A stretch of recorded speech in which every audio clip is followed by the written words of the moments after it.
She was 7 years old and asleep on polished hospital tile, her knees pulled tight under a yellow cardigan, gone dark at the cuffs, her cheek turned toward a humming ice machine that clicked every 40 seconds and exhaled a damp metallic chill across the floor.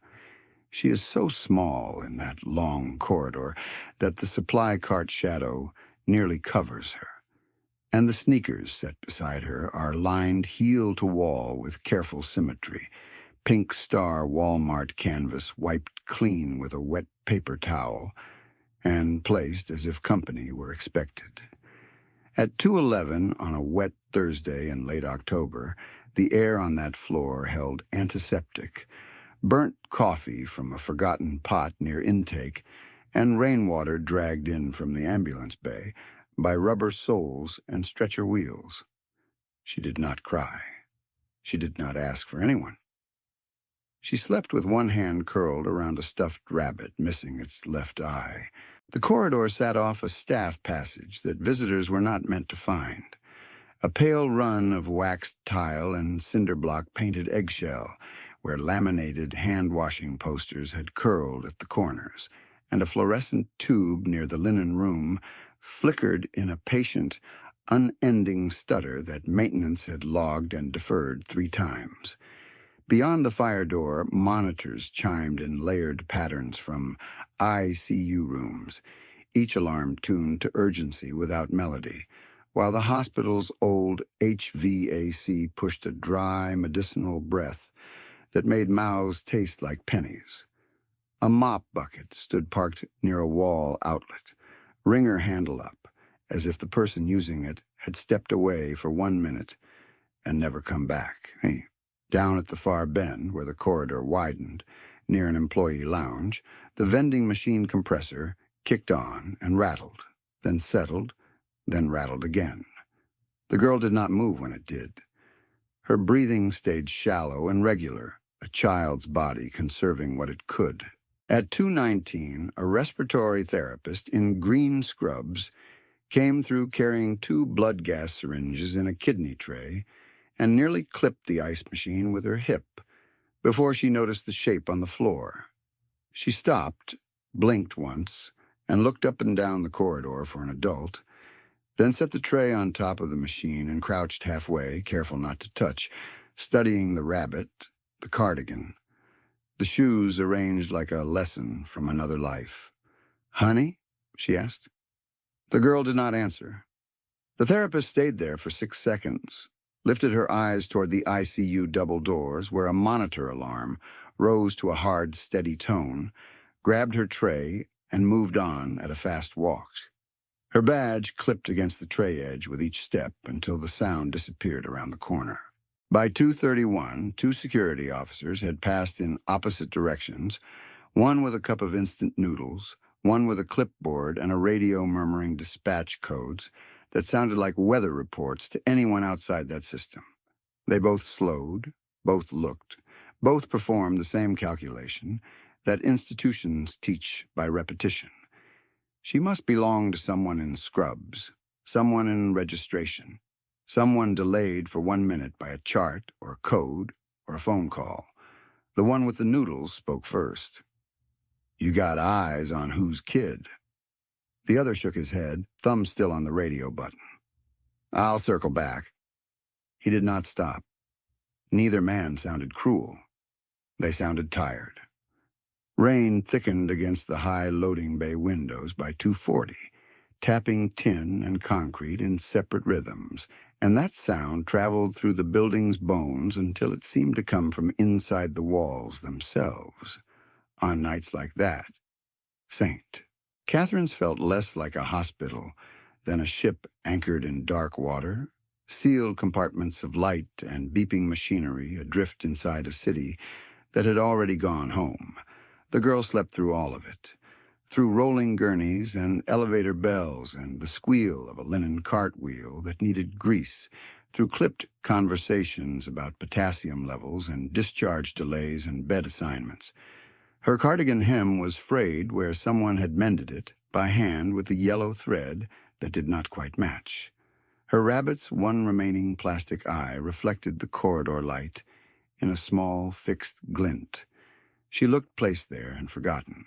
She looked practiced at waiting. At 2:56, an off-duty deputy in a county windbreaker stood at the corner with his back against a crash cart, checking his phone while he waited on lab work for his mother upstairs and watched a chaplain pause 3 paces from the child. The chaplain, a narrow man with silver hair and soft-soled shoes, folded his hands as if beginning a prayer, then lowered himself carefully to one knee. "Sweetheart, where's your grown-up?" he asked. The girl opened her eyes for the first time, dark and steady, and looked at him without expression. No tears, no panic. She closed her eyes again and pulled the rabbit closer under her chin. The chaplain remained there for a long beat, then rose and moved toward the elevators with his mouth set in a thin line, carrying that look people wear when they intend to return. He did not return within the next hour. 3 minutes after 3 o'clock, a nurse with a cracked penlight in her pocket and an N95 hanging loose at her throat stepped out of ICU to dump cold coffee and rest her lower back against the wall beside the ice machine. She was 34, on her third 12-hour shift in a row, and so tired her hands trembled between tasks unless she clenched and released them twice before touching a keyboard. She studied the sleeping child without bending down, then looked at the careful row of shoes and the folded envelope tucked beside one black trash bag, edges softened by handling. Final notice had been stamped in red across the top. She read only that and looked away.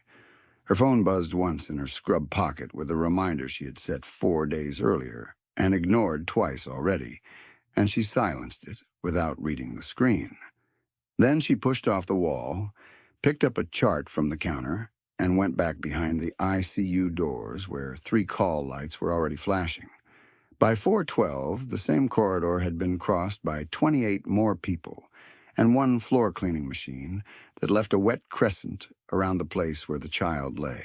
A resident in blue shoe covers stepped over the outstretched edge of the cardigan and muttered, "Whose kid is this?"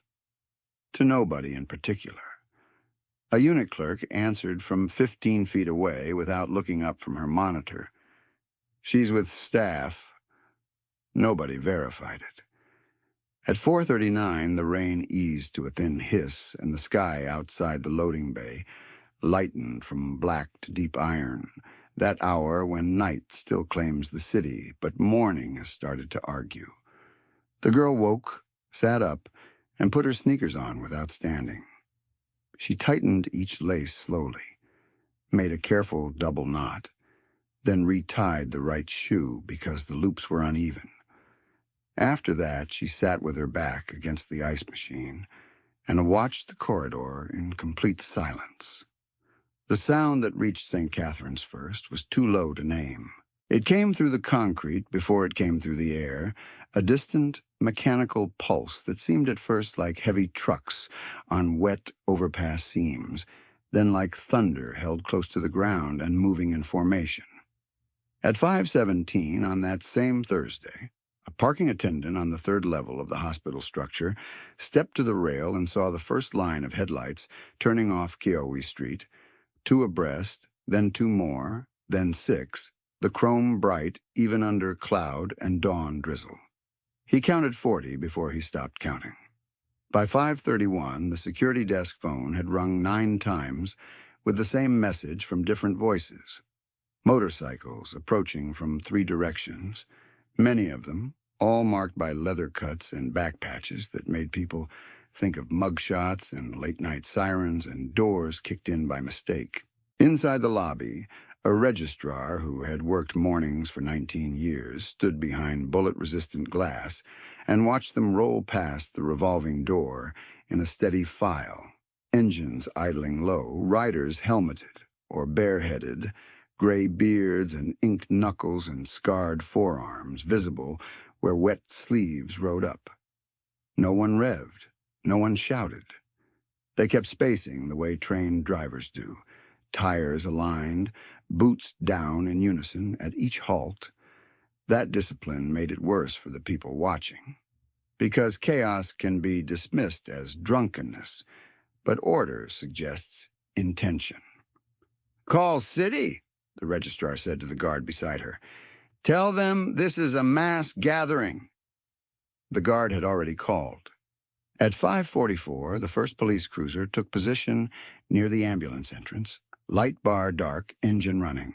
At 5:51, two more units arrived and stayed back, officers standing in rain jackets with hands near their belts, watching the stream of bikes continue into the structure and along the service lane toward Maple Court, 2 blocks east. A charge nurse at the second-floor window whispered, "How many?" Security answered from his radio earpiece, eyes fixed on the incoming line. "Still counting." The corridor by the ice machine held the same smell of bleach and coffee and wet concrete, and the same little figure in a yellow cardigan, now fully awake, rabbit under one arm, watching adult faces tighten around her as the sound thickened outside until the window glass gave a faint, sympathetic tremor. At 5:58, dispatch gave the count with ceremonial precision. 700 motorcycles, 700 riders, staged from the hospital entrance to the edge of Maple Court in disciplined rows that blocked no ambulance lane and left every fire access clear. 700. In the first long beat after that number landed, Dayton decided it was looking at danger gathering in plain sight. No one in that building yet understood what those men had come to do. No one in that building yet understood what those men had come to do. And Elena Price understood less than most of them because she had not seen the parking structure, had not heard dispatch, had not looked out a window in 2 hours. She was in ICU bed 12, shoulders rounded over a keyboard whose space bar stuck on the left edge, finishing a vasopressor chart while the monitor above the patient's head clicked through green numbers with metronome indifference. Her N95 hung under her chin. Her hair tie had slipped and let a dark strand stick to her cheek. When the unit clerk pushed open the door and said, "Security says 700 bikes outside," Elena kept typing 3 more lines because if she stopped mid-entry, she would lose the field and have to re-enter all of it. Then she stopped. The number settled in her chest the way bad lab values did. Cold first, then sharp. She looked at the clock over the medication cabinet. 5:59 a.m. Thursday. Rain on the window. Her shift should have ended 59 minutes earlier, and the overtime column on next week's check was already promised to a landlord she had stopped believing 2 notices ago. By the first week of October, she had started carrying printed copies of her shift schedules in her backpack because Maple Court management had told her verbal explanations did not count as documentation. She finished the chart, signed it, and walked into the corridor with the brisk, level gait nurses learn when their bodies hurt and the building still needed them. At the ICU doors, the sound came through the floor again, low and continuous, a mechanical hum under concrete that made the crash cart handles vibrate faintly. She turned toward the ice machine alcove and saw Lily upright now, cardigan buttoned wrong by 1 buttonhole, rabbit under her arm, shoelaces tied in careful, even loops. A cafeteria blanket sat around her shoulders like a borrowed cape. The man beside her rose when Elena approached. He unfolded to his full height with the stiffness of old injury, one hand braced on the wall for leverage, leather vest darkened by rain at the shoulders. His left knee clicked loud enough for Elena to hear it over the ice machine motor. A thin scar ran from cheekbone to jaw, pale and jagged against stubble. He did not step closer. "She asked me not to move," he said. Elena stared at him, then at Lily, then at the black trash bags tucked behind the supply cart, and the envelope folded down to wallet size beside them. Final notice in red. Her own handwriting on the back, where she had listed account numbers for utility extensions and crossed out 2 already disconnected. Lily looked up without panic, as steady as she had looked at the chaplain, and spoke in a whisper that carried anyway. "Please don't let them put our things on the curb before Mom wakes up." The line between fear and relief narrowed to a hair in Elena's throat and stayed there. The man looked at the child when she spoke, not at Elena, and nodded once as if accepting a formal assignment. "They won't," he said. He said it plain. No promise tone, no theater, no demand for trust. Just a sentence placed on tile like an object with weight. Outside, the building held its breath in fragments, a registrar on the phone repeating vehicle count to city dispatch, a security guard speaking in clipped code at the front desk, an intern peering through stairwell glass and muttering about gang patches. The city had already made its first judgment from a distance measured in chrome and leather. Helena had made the same judgment 10 years earlier in nursing school, when she crossed a parking lot wide just to avoid a cluster of bikes by a diner and congratulated herself for caution. She stood now with her daughter wrapped in a cafeteria blanket and a scarred stranger guarding a pair of trash bags no one else had touched. Sometimes the men a town feared were the only men who answered a child fast enough.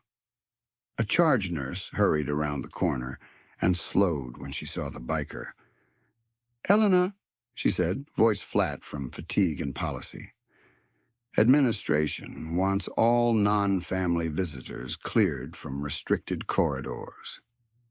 The man saved Elena from answering. He reached into his vest, brought out a folded visitor sticker with the date smudged but legible, and held it up between 2 fingers. "Post-op check on a brother in surgical recovery," he said. "Took a wrong hallway and found her." He nodded toward Lily, then toward the envelope. "Stayed put." The charge nurse looked from his face to the sticker to Lily's rabbit and made an administrative calculation of her own. "Keep it quiet," she said. "No scene." "No scene," he replied. She moved on, already speaking into her phone. "Yes, he's calm. Yes, she's safe. Yes, I know there are bikes outside." At 6:04, rain ticked lighter against the loading bay panes, and the sky over Dayton shifted from slate to dull pewter, enough light to pull color out of cinder block and reveal every scuff mark on the corridor baseboards. Elena lowered herself to the floor beside Lily, because standing suddenly felt performative. The tile was cold through her scrub pants. Her right hand shook once from caffeine and exhaustion. She tucked it under the blanket so Lily would not see. The biker eased back down across from them, careful to leave space, one boot sole braced against the wall. Up close, Elena saw details that did not match the first impression. A hospital visitor wristband cutting into weathered skin, a threadbare cuff mended with dark nylon line, fingernails scrubbed clean but ridged from years of mechanical work. His Road King key fob hung from a lanyard stamped with an auto body shop logo from Troy, north of the city. On his forearm, faded ink from another life blurred into new scars. "Aaron Barrett," he said. "Elena Price." He nodded once. "Lily told me." Lily leaned into Elena's side, rabbit pressed between them like a small shared pact. She did not cry. That was still the part that undid Elena. The discipline inside that small body, the way her daughter had learned to preserve noise the way families preserve cash in a kitchen envelope. At 6:07, a stretcher rolled past toward imaging, wheels clicking over tile seams. A housekeeper parked a yellow caution sign near the mop bucket, and after one glance at the 3 of them, set a fresh pot of coffee on the lounge counter without speaking. The smell moved down the corridor, bitter and overbrewed, cutting through bleach and damp cardboard from supply boxes stacked by central storage. Somewhere in the building, a pneumatic tube whooshed and thudded. The ice machine exhaled again.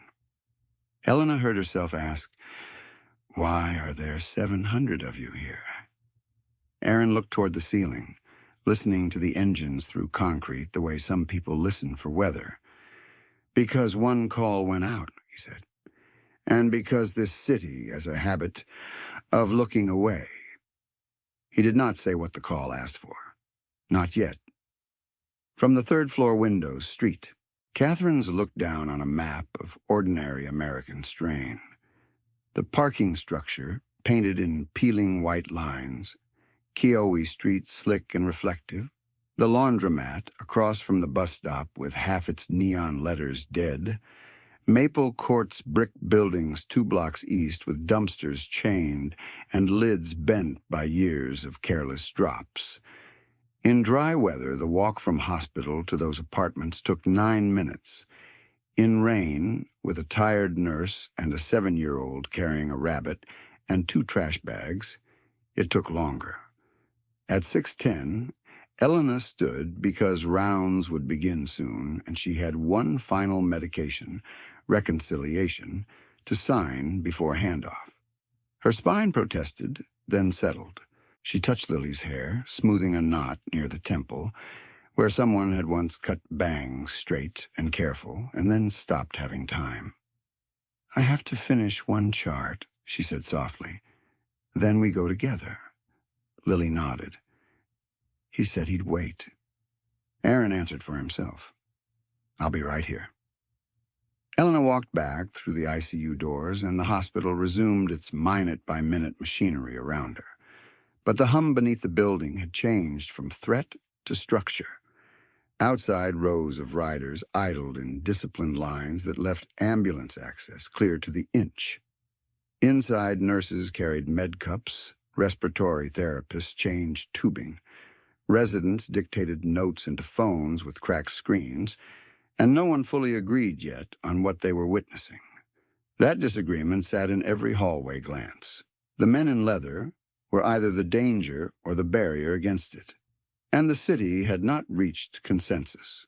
By 6:16, the dawn brightened enough to show water beading on every fuel tank in the structure, each droplet catching weak light like solder points, and the riders remained where they had staged, shoulders squared against cold, engines running low for warmth, no horns, no shouting, no wandering.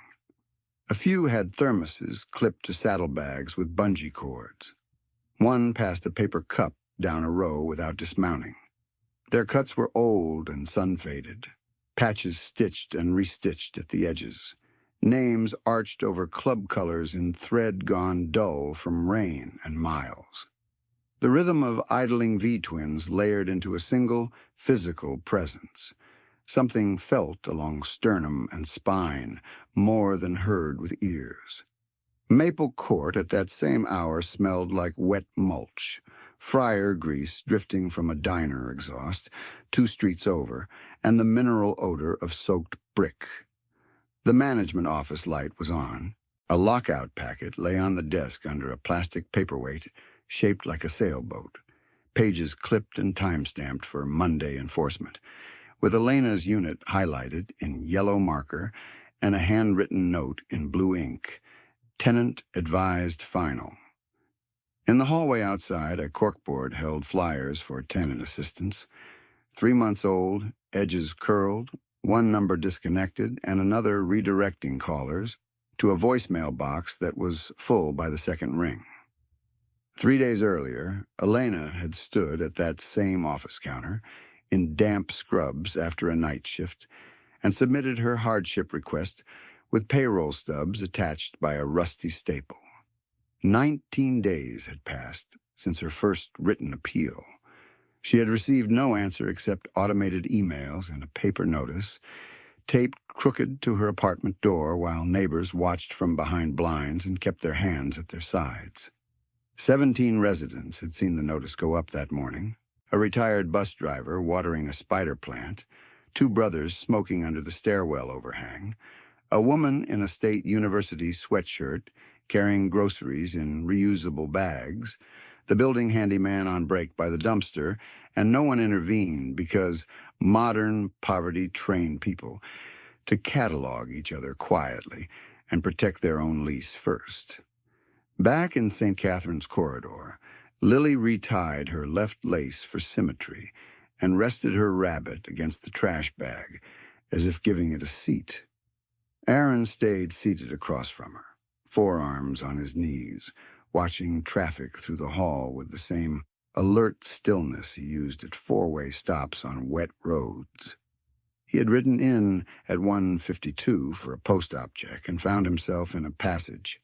Visitors were not meant to enter, under flickering lights and curling sanitizer posters, where a little girl sat beside everything her household had left. 30 years of hard living had paired his instincts to function, and one function had fired before thought: hold position until the threat was named and answered.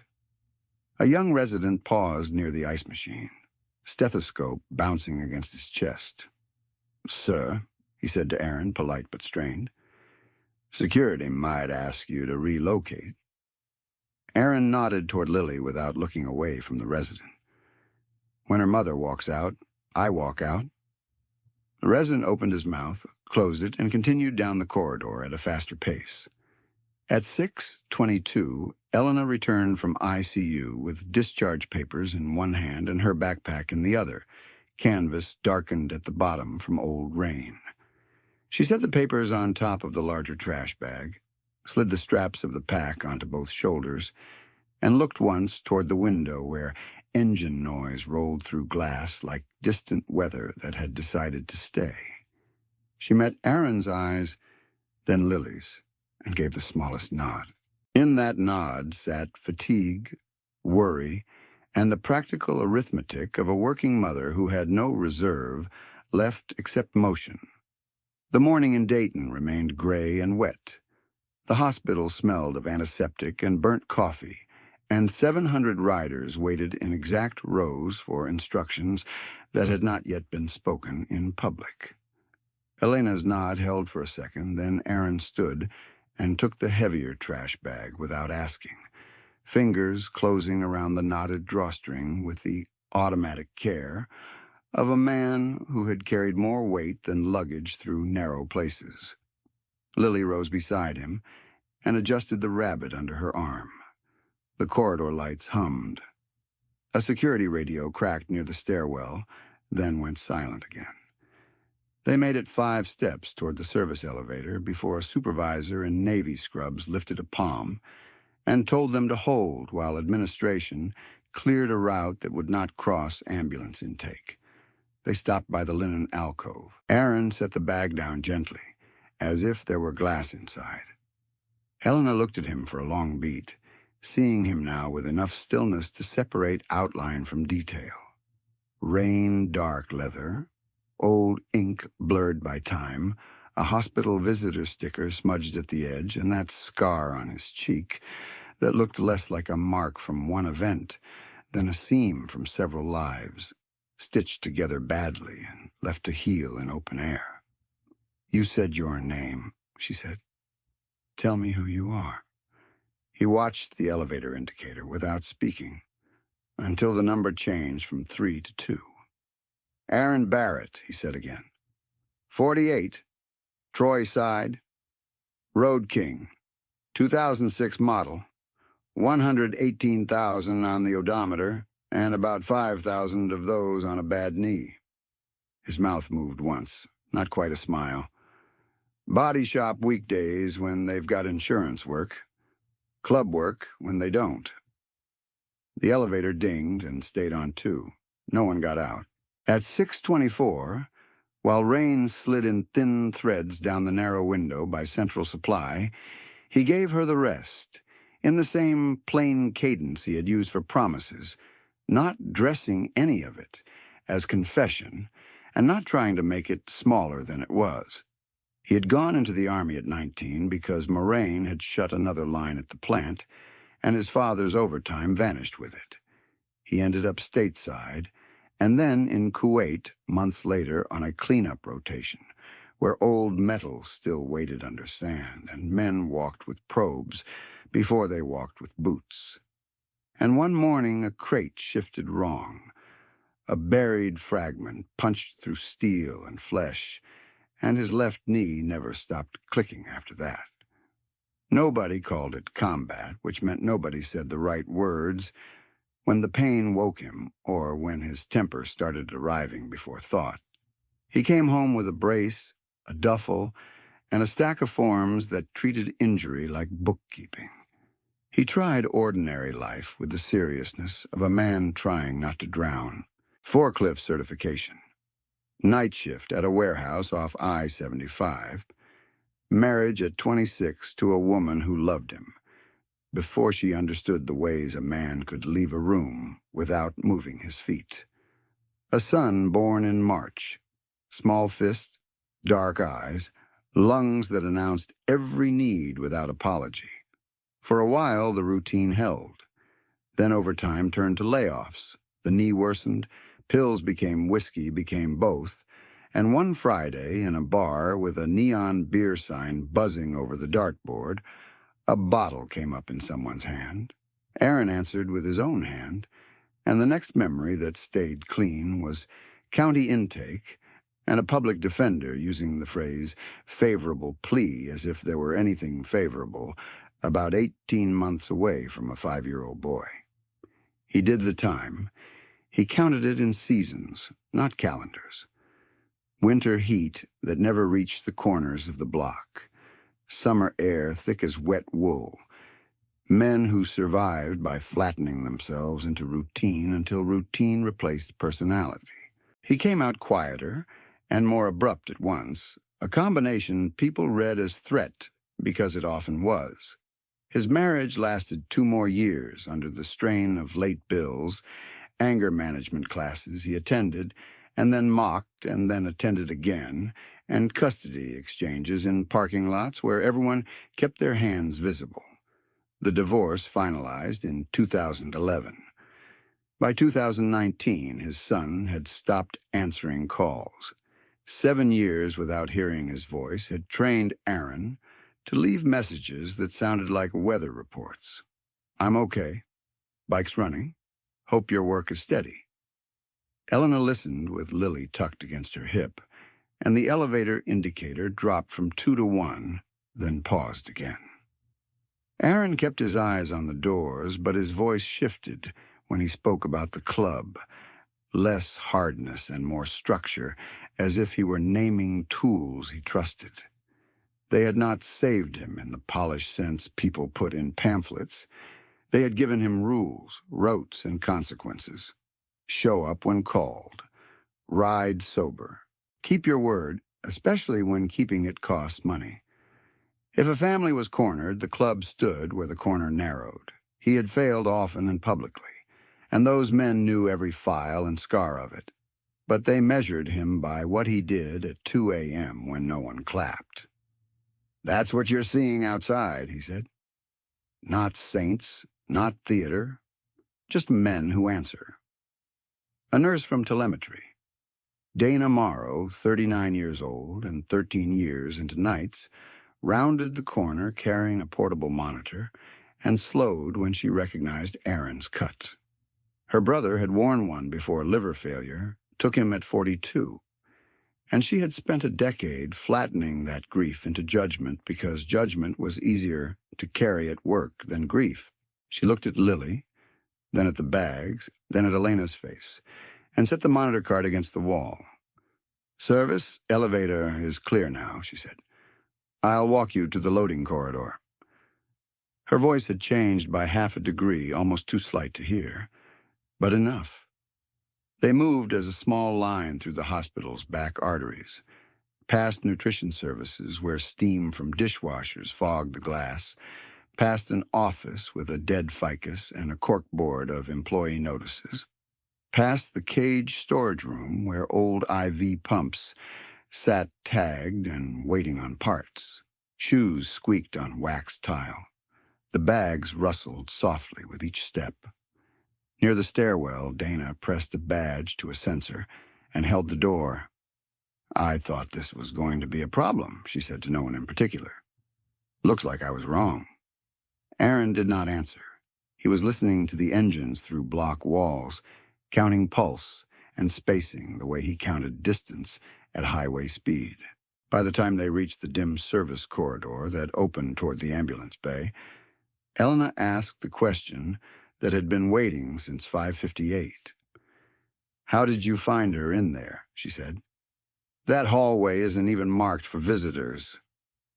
Aaron stopped beside a stack of flattened cardboard boxes tied with twine and looked back toward the route they had taken, as if he could still see the flicker of that fluorescent tube from where he stood.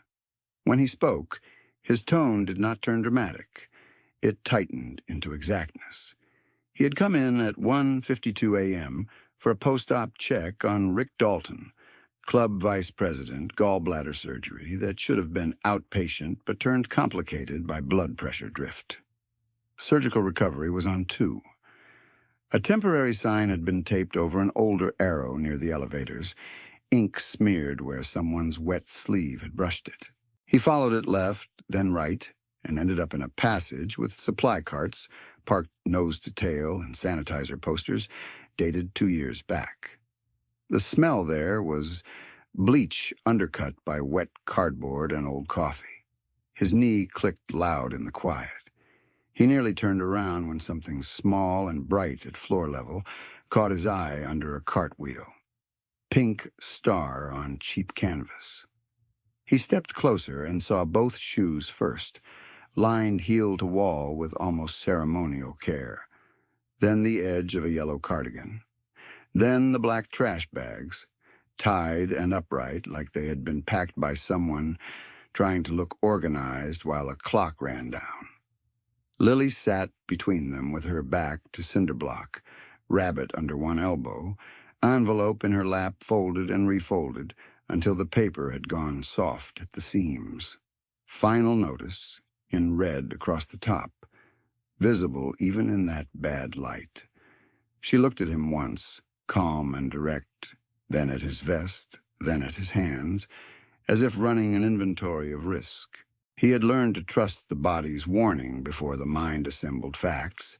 In Kuwait, minefields marked with tape that the wind moved, in prison chow lines where one shoulder angle meant trouble, in bars where glass reflected fists half a second early. The same instinct hit him in that corridor. Not danger to him, danger near him, immediate and avoidable only if someone accepted responsibility faster than the policy could. He crouched slow enough to keep his joints from popping and said the first true sentence available. "I can see your shoes, kid. I'm not here to hurt you." Lily did not flinch. She turned the envelope so he could read it fully, then tucked it back under her palm like it was evidence. "Please don't let them put our things on the curb before Mom wakes up," she whispered. That line reached him below language, straight to a place where memory lived in fragments. A March morning years earlier, his son at 6 standing on apartment concrete, with a backpack and no jacket because Aaron had slept through pickup after a double shift and 3 drinks and a pain pill. The boy had not cried then either, had only said, "You were late." Aaron carried that sentence in his pocket the way some men carried coins. He told Lily, "I'm making a call. 10 minutes. Then he stood, stepped into the stairwell where sound flattened, and dialed one number. Barrett, St. Catherine's. Child and nurse. Eviction at first light. I need the wall by 6. He ended the call, returned, and sat on cold tile with his back to cinder block, and his boots angled toward the open corridor, a posture halfway between waiting room and guard post. Lily watched him for a minute, then leaned into the bag and closed her eyes with the rabbit under her chin, as if sleep were another task on a list she intended to complete correctly. People passed. 53 between 10 and 2, according to the hospital's corridor and security log review. He only witnessed the last stretch after he found Lily. Staff with clipped badges, a chaplain with careful hands, security officers with tired faces, and radios full of other urgencies. Some paused. Most recalculated and moved. He stayed where he was. When a therapist asked if the child was his, he said, "She's not alone." When security asked if he belonged in that corridor, he showed the sticker and said, "I took a wrong turn and found a right job." He finished speaking as they reached the loading bay doors. Outside, the sound of 700 idling engines moved through rain and concrete like one long-held note. Dana swiped her badge and the lock clicked open. Cool, wet air entered, carrying gasoline, river damp, and the iron scent of October morning. Aaron lifted the heavier bag again. Lily tightened her grip on Elena's hand, and the three of them stepped out together toward the line of waiting riders.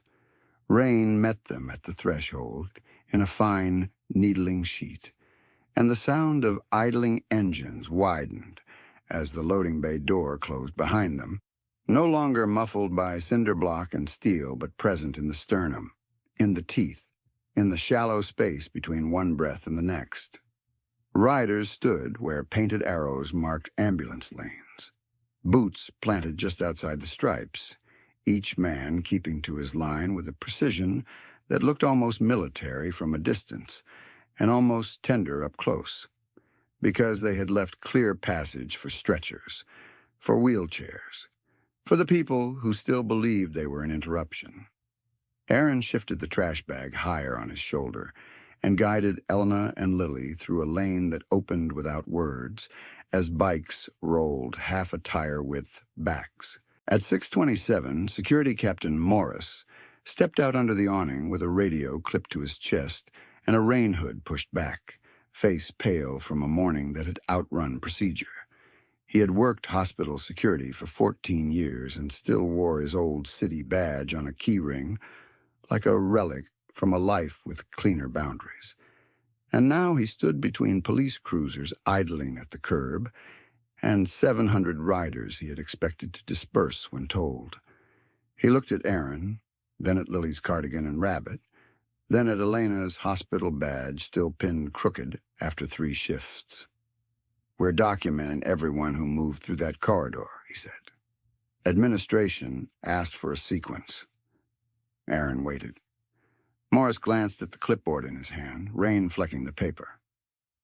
53 passed that alcove between 10 and 2, he said, voice flattening into official cadence. 53.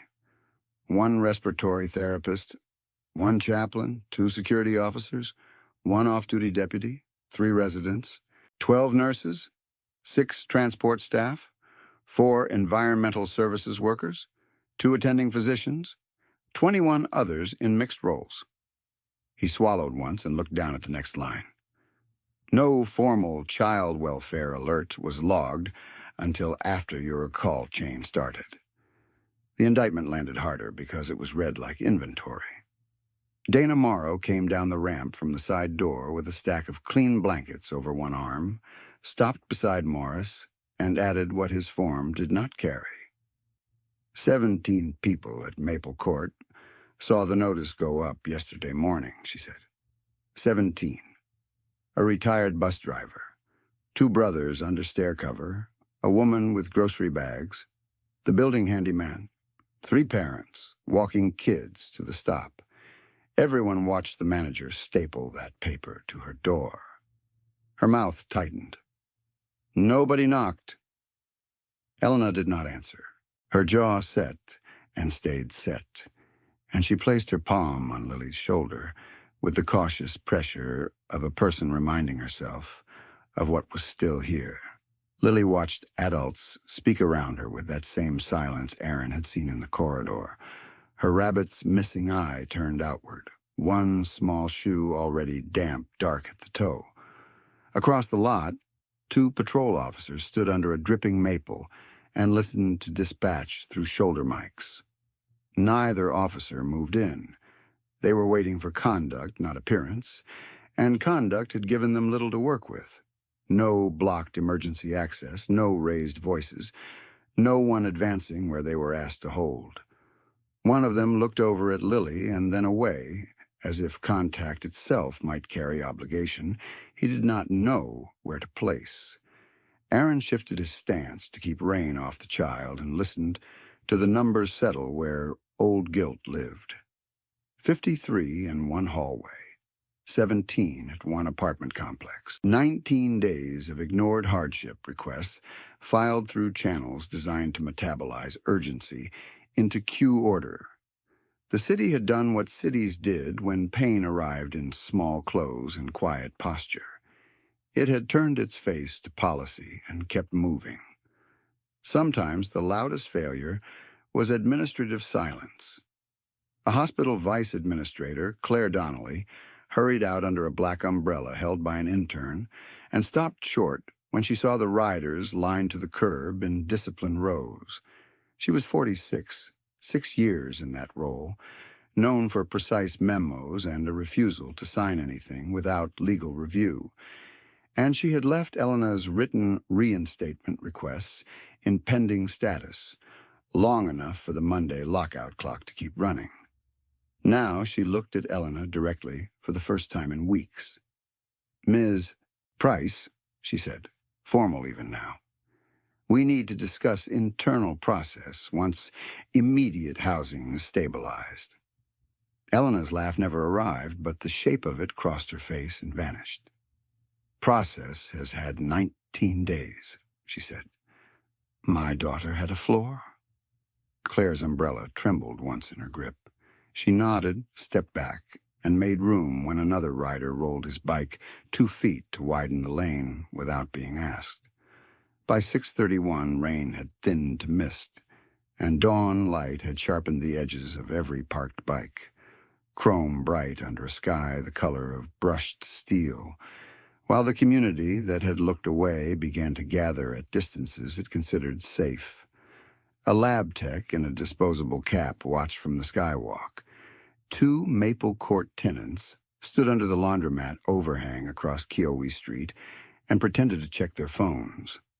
The lockout contractor's van idled half a block east with its hazards on, driver inside, clipboard untouched.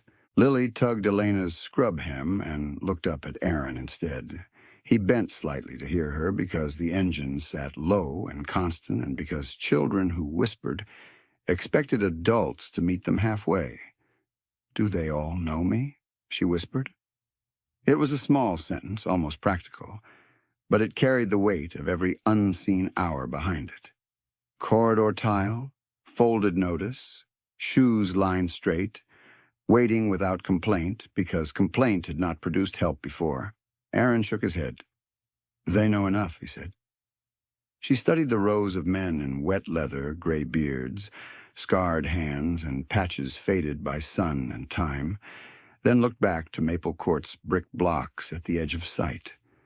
Her fingers tightened around the rabbit's torn ear. When she spoke again, her voice dropped lower, a thread of sound that reached only Aaron and Elena. "Please stay until our key works," she whispered. No child should have had to ask for that. That was what made it unrefusable. Aaron answered at once, the way men answer dispatch when they understand the coordinates. "I stay," he said. Lily gave one short nod and, with solemn concentration, crouched to retie her right lace because the loop had loosened in the rain. She made the knot twice, pulled each end even, and stood again without looking for praise. The lane through the riders extended all the way to the hospital exit gate, and as they began to move, men on either side turned handlebars in sequence to widen clearance, a practical choreography with no shouted command. A rider near the front took Elena's second trash bag and secured it across a saddlebag rail with a frayed bungee cord. Another passed back a dry towel, and Dana draped it over Lily's shoulders before stepping away. No one touched the child without permission. No one crowded her. At 6:36, they reached the edge of the staging line nearest Kiowa Street, where rainwater ran along gutter seams and carried cigarette filters, leaves, and a hospital wristband torn clean at the clasp. Aaron handed Alana the heavier bag for a moment, stepped aside into the narrow shelter of a concrete pillar, and took out his phone. He did not scan contacts. He pressed one speed dial number and waited through half a ring. "Barrett," he said when the line opened. Phase 2. Maple Court, Unit 3B, Tenant Elena Price, trigger escrow through legal aid now. 6 months arrears plus late fees, route paperwork to Donnelly at St. Catherine's, and copy county housing desk. We move on my mark. A pause answered him from the other end, then a single word he did not repeat aloud. He ended the call and put the phone away. He gave no explanation. Not yet.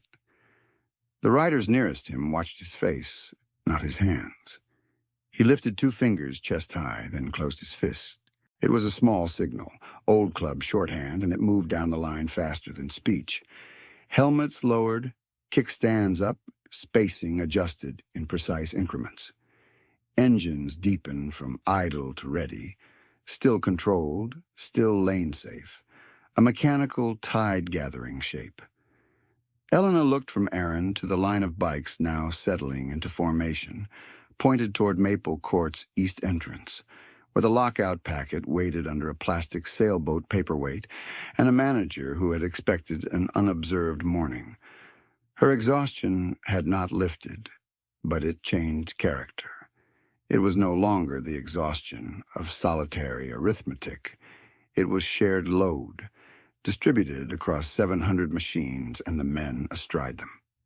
Morris spoke into his radio, voice clipped and incredulous in equal parts. "Be advised," he said, watching the formation tighten. "Group is moving in coordinated order toward Maple Court. No aggression observed. Repeat, no aggression observed." Aaron stepped back to Lily and held out his hand, palm up, scar crossing the knuckles like an old map line.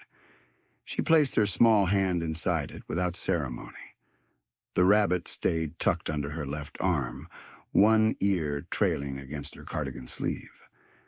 The first rank of motorcycles rolled forward on wet pavement, quiet except for engine pulse and tire hiss, and the rest followed in disciplined pairs toward the apartments 2 blocks east, while the city, awake now and watching, waited to learn what that phone call had set in motion.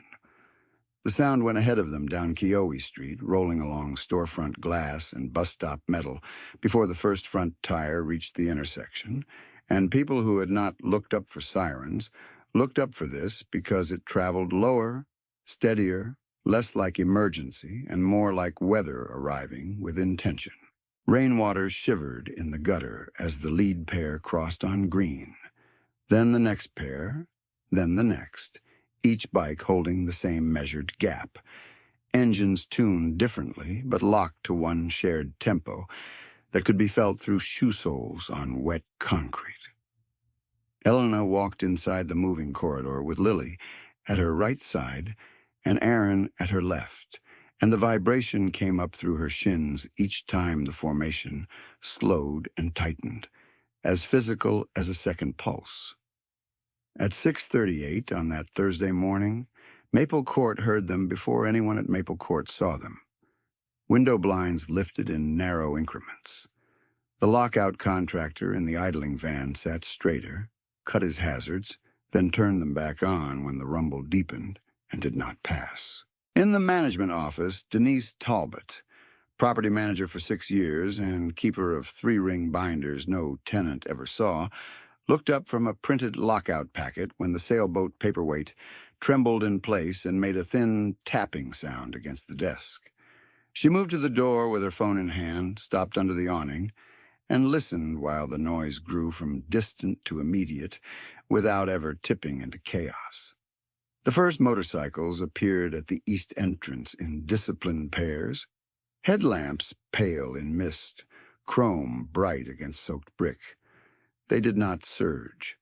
They fed in with deliberate geometry, taking lane space and leaving lane space, 2 by 2 along curb line, 2 by 2 along the opposite edge. An open center kept clear as if measured with chalk. The group that had remained near St. Catherine's closed the gap from behind in staggered order, and the sound thickened between the apartment buildings until every downspout seemed to hum with it. A child on the second-floor landing put both palms on the railing and stared.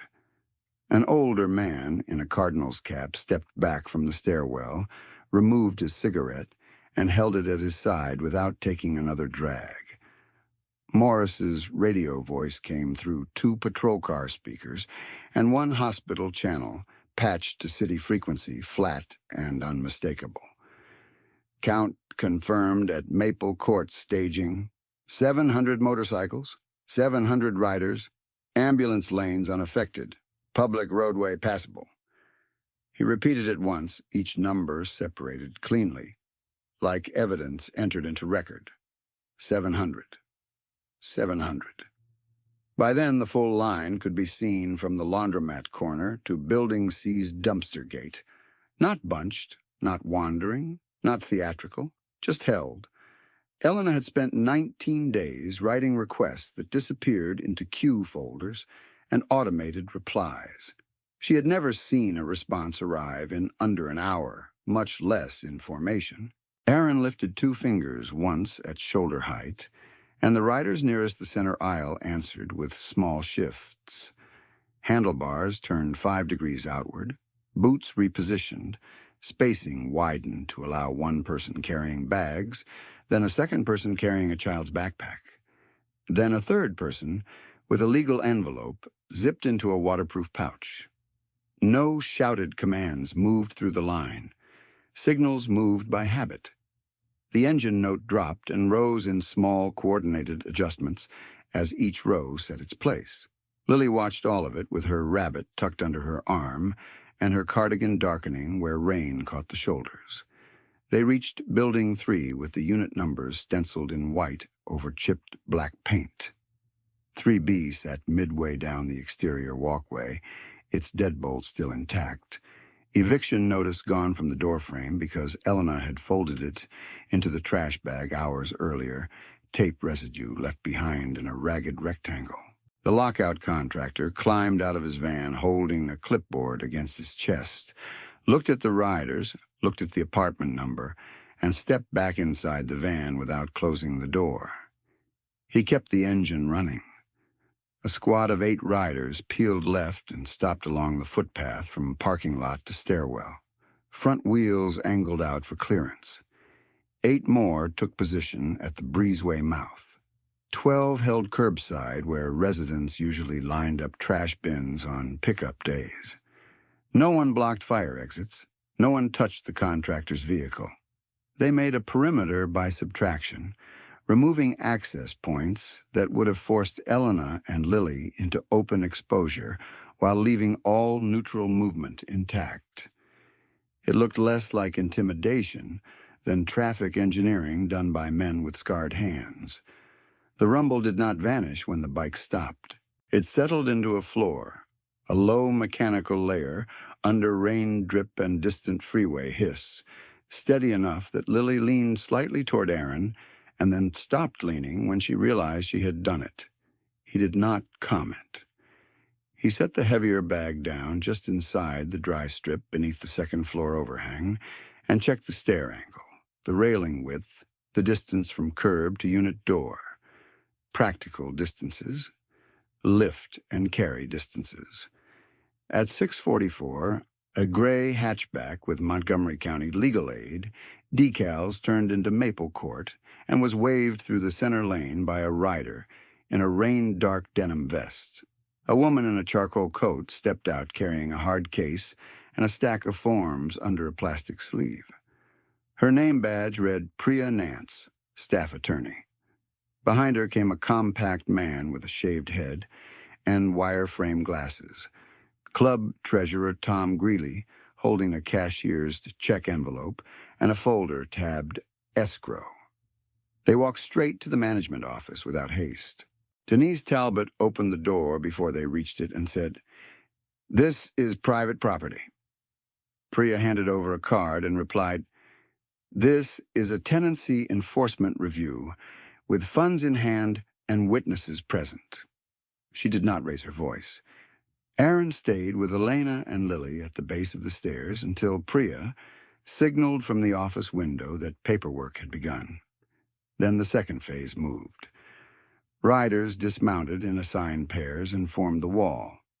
They did it with the same plain precision they used in highway rain.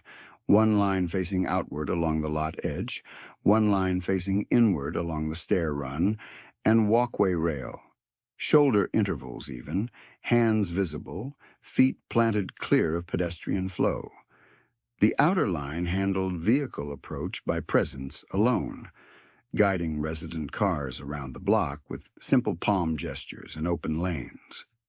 The inner line shielded Elena and Lily from crowd pressure and from the sudden curiosity that blooms when public shame realizes it is public. Between those two lines, a working corridor remained open from van to unit door. No one had to explain the purpose out loud. The geometry explained it.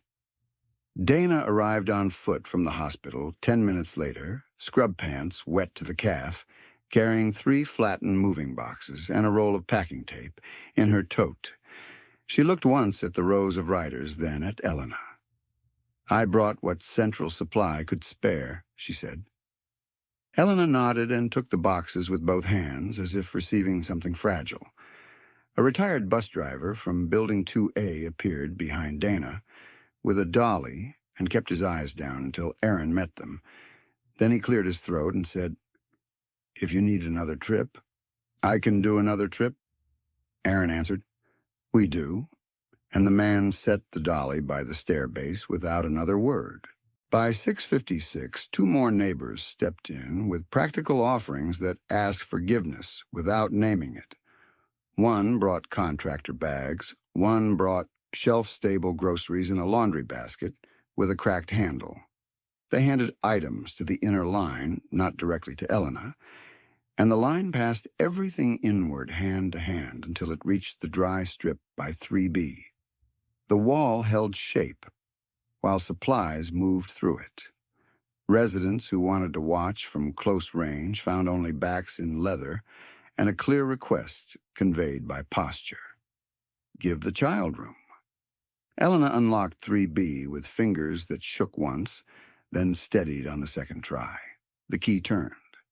The deadbolt retracted with a dull metal click that carried farther than it should have in the engine bass. Lily exhaled through her nose and looked up at Aaron. "It worked," she whispered. He nodded once. Inside, the apartment smelled faintly of detergent and old radiator heat. A sink full of rinsed containers waited to dry. A school worksheet sat on the table, under a chipped mug used as paperweight. Nothing had been moved to the curb. Nothing had been tagged for disposal. Aaron and 2 riders carried the bags in and set them by the couch, while Dana assembled boxes at the kitchen threshold. Elena stood in the doorway for a moment with one palm against the frame, taking in 4 walls she still had. Outside, the management office door opened. Priya and Tom stepped out together with Denise Talbot behind them, face tight. One signature page clipped on top. Priya crossed the lot to Elena and held out the top sheet in a clear sleeve. 6 months arrears placed in legal escrow pending final audit, she said. Late fees included. Lockout action suspended effective now. Formal notice to follow by noon. Tom added, "Receipt copies are going to County Housing and Hospital Administration." He glanced toward the riders, then back to Elena. "You're covered through April." The wall did not cheer. It tightened, then relaxed by a fraction. At 6:58, Claire Donnelly's sedan pulled in at the curb under police observation. She stepped out with a folder tucked under her coat and crossed through the center lane, escorted by Morris and one rider who never touched her arm. Claire stopped 3 feet from Elena and offered the folder forward. "Hardship reinstatement is approved," she said. "Shift continuity protected, retroactive to this pay period." Her voice remained formal, but the formal shape had softened at the edges. "I should have signed sooner." Elena took the folder and did not answer right away. Rain ticked from the stair rail. Engines idled. Lily stood with one hand on Aaron's scarred knuckles and the rabbit under her other arm, watching adults complete sentences that had been left unfinished for weeks. When Elena finally spoke, she kept her eyes on Lily. "Sooner would have been kinder," she said. Claire lowered her head once. "Yes." The 2 lines held until documents were copied on a portable scanner Priya had brought in her hard case, until signatures were witnessed, until the lockout contractor drove out empty, with his clipboard still blank, until the last loose box crossed the threshold. Only then did Aaron give the down signal. Riders broke formation by pairs, not all at once. Outer line first, inner line second, leaving one narrow pocket of quiet around the 3B stoop, where Elena and Lily stood in the mist, with their door unlocked behind them. The riders broke formation by pairs, not all at once. Outer line first, inner line second, leaving one narrow pocket of quiet around the 3B stoop, where Elena and Lily stood in the mist, with their door unlocked behind them. In that sudden reduction of sound, with 700 engines easing from one held note into separate departures, the small sounds returned. Rain ticking from the gutter elbow, a loose sign tapping against the stair rail, Lily's rabbit brushing knit fabric as she shifted it from one arm to the other. Lily stepped onto the top concrete lip of the stoop and looked down at her shoes as if she had remembered a final instruction from someone no longer present to repeat it. She crouched, tugged each lace loose, and tied them again with careful symmetry. Left loop matched to right loop, then pressed both knots flat with her thumbs. Aaron stood one step below, hands at his sides, giving her room like he had in the corridor by the ice machine, when she first asked him for help, and he answered with one sentence. He did not hurry her. Elena watched that small ritual, and the shape of her face changed. The strain around her mouth that had held since before dawn softened by a degree, then another, and for the first time in days her shoulders lowered as if someone had removed weight she had forgotten she was carrying. She placed her palm over her badge, not from habit now, but from recognition, and looked from Lily's knots to Aaron's scarred hand, rainwater gathering in the seam along his knuckles. Lily finished, stood, and turned toward him. Without asking, she set her small hand in his open palm. His fingers closed lightly around hers, rough skin against damp cardigan cuff, and held there for one long beat while the last riders at the curb rolled out 2 at a time. That was the image everyone kept. Behind them, practical work continued with the same quiet precision that had brought the wall to life. Priya Nance opened her hard case on Elena's kitchen table beside the chipped mug and school worksheet, fed signed pages through a portable scanner, and read each confirmation number aloud so Tom Greeley could log them in block letters on the escrow ledger: legal aid receipt, county housing copy, hospital administration copy, tenant copy. Tom set a duplicate envelope in Elena's hands and tapped the front once. "Keep this dry," he said. "Case ID is on every page. If anyone calls, give them only that number." Denise Talbot came up the stairs carrying the original lockout packet under a clear sleeve. The yellow highlight over Elena's unit looked harsh in the apartment light.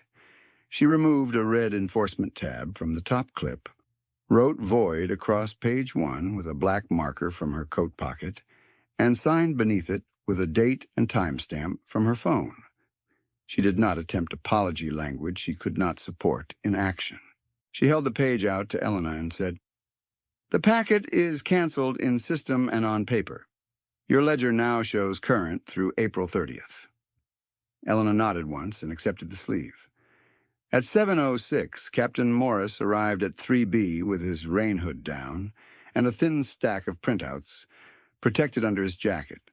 He handed Elena one form and Aaron another, each on hospital letterhead, with incident numbers in the upper right corner.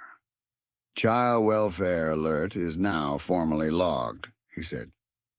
"Retroactive note added to the corridor sequence. 53 pass-by entries attached. Names redacted on your copy. Complete in internal report. He looked at Lily's rabbit, then at the floor. I should have sent someone sooner when the first radio mention came in. That is in my addendum. No one argued with him. The sentence stayed in the doorway like a broom propped against a wall, plain and useful, because it admitted what had happened. Dana arrived next with the cafeteria blanket folded square and the yellow caution sign from the corridor tucked under her arm because she had grabbed it on reflex while leaving the unit.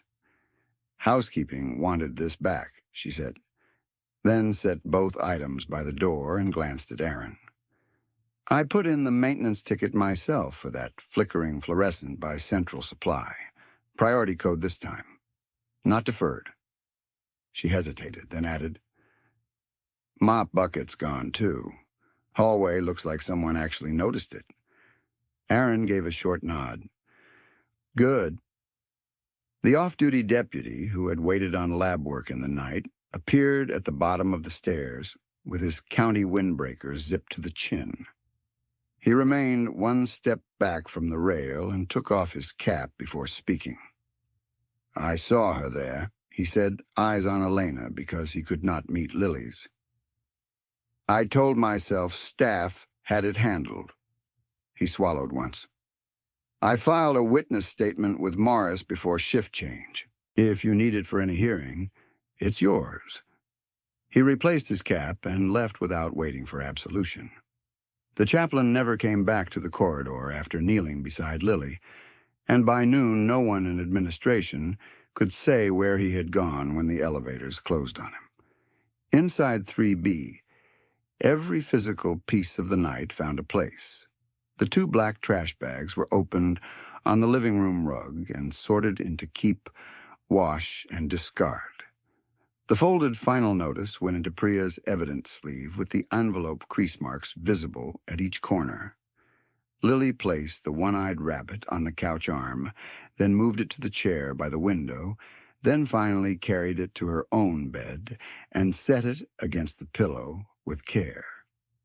Elena slid the hardship reinstatement folder and escrow receipts into a freezer bag, sealed it, and taped it to the inside of a kitchen cabinet door above the sink where steam would not reach. Dinah took the cafeteria blanket back to street. Catherine's linen returned before the 7:30 inventory count and signed it in under temporary issue. By 7:14, only 22 motorcycles remained at Maple Court, positioned along the curb as a final buffer, while paperwork uploads cleared from Priya's scanner to county servers. One by one, her phone pinged with delivery confirmations. She read each out loud in the kitchen while Tom checked them against his ledger, and Elena listened with both hands flat on the table. County accepted, housing desk accepted, hospital legal accepted, property management accepted. On the last notice, Denise's office printer emitted a single page with cancellation of lockout proceeding across the header and a timestamp to the minute. Denise walked it over herself and taped it inside Elena's building entry, eye level, where neighbors passing the stairwell had to read it to get their mail. At 7:22, Claire Donnelly called Elena from her direct line, voice compressed by speakerphone static and morning meetings waiting. Elena put her on speaker so Priya could hear. Payroll has processed retroactive differential and continuity credit, Claire said.